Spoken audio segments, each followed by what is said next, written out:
En 1960, Alfred Hitchcock présente son nouveau film au public américain, Psychose. On y suit les pérégrinations de Marion Crane, interprétée par Janet Leigh, employée en fuite avec les liquidités de sa boîte. Elle se réfugie au Bates Motel, tenu par l'inquiétant Norman Bates, joué par un Anthony Perkins au meilleur de sa forme. Ce que notre héroïne ne sait pas encore, c'est qu'elle vient d'arriver dans un lieu particulièrement malsain et qui lui sera funeste. Psychose, comme beaucoup d'autres films du maître du suspense, a profondément marqué les créateurs de la série, et notamment Brian Clemens, scénariste et surtout coproducteur de 5 saisons des Avengers, chez qui des images et des thèmes hitchcockiens tendent à ressurgir. Que ce soit via une héroïne piégée dans une résidence scrutée par d'étranges animaux empaillés, du travestissement, un joli squelette pour la déco, un hommage direct, I'm Alfred Hitchcock in disguise. Fantastic. Oh, what those makeup boys can do. Et surtout le thème du voyeurisme, omniprésent dans Psychose, et qui constitue aussi la colonne vertébrale d'un épisode mythique de la série, le Joker. Dans le Joker, comme dans Psychose, on suit une héroïne piégée entre 4 murs, à la merci d'un homme réduit durant une partie de l'histoire à un œil, observant notre protagoniste à son insu. Par leurs échos, les deux œuvres interrogent donc des thématiques similaires qui, dans ces années 1960, connaissent un traitement culturel renouvelé. Et pourtant, le voyeurisme est sujet de récit depuis la nuit des temps, comme nous le rappelle discrètement Alfred Hitchcock. This picture has great significance. Glissant une reproduction du Suzanne et les vieillards de William Merris en Judas de son voyeur.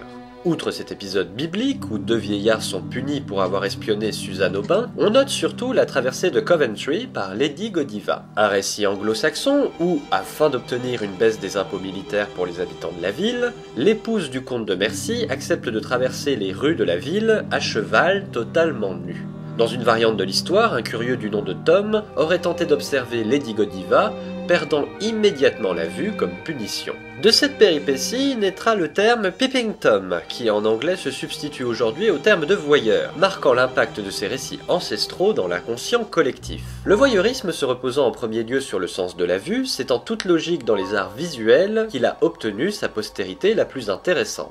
Très lié à la production d'images intimes, sensuelles, érotiques, ou plus si affinité, les arts graphiques ont rapidement mis en image cette immersion dans l'espace privé, que ce soit en faisant figurer un observateur caché dans la composition, ou tout simplement dans la volonté de représenter des scènes que nous n'aurions jamais dû voir. Dans ce dernier cas, artistes et regardeurs deviennent complices d'une même entreprise de voyeurisme, à laquelle nous assistons sans risque d'être surpris. Après tout, le spectateur n'est-il pas un simple voyeur qui s'ignore? Un insatiable curieux vagabondant hypocritement parmi les Vénus, odalisques et autres héros dénudés. Certains artistes ont même été tentés d'expliciter l'implication du regard du spectateur dans leurs œuvres, que ce soit Manet avec son Olympia, dont tous les éléments de la composition semblent interpeller directement le spectateur voyeur, ou encore Marcel Duchamp, qui nous contraint à nous mettre explicitement dans la posture de voyeur pour découvrir son œuvre étant donnée. Mais si les arts graphiques nous partageaient des instantanés recréés, le 19e siècle va proposer son lot de nouveaux médiums très féconds pour nos envies scopiques. La photographie, tout d'abord, permet de voler de vrais morceaux du réel, et évidemment le cinéma, ajoutant une notion de durée et nous donnant l'occasion de nous rincer l'œil pendant plusieurs minutes. Mais si le 7e art s'est précipité dans cette opportunité d'observer ou d'être observé, il n'a dans un premier temps pas vraiment mis ce geste en débat. Au mieux, il s'agissait de générer du suspense en créant un climat de paranoïa. I have a feeling I'm being watched. Secretly.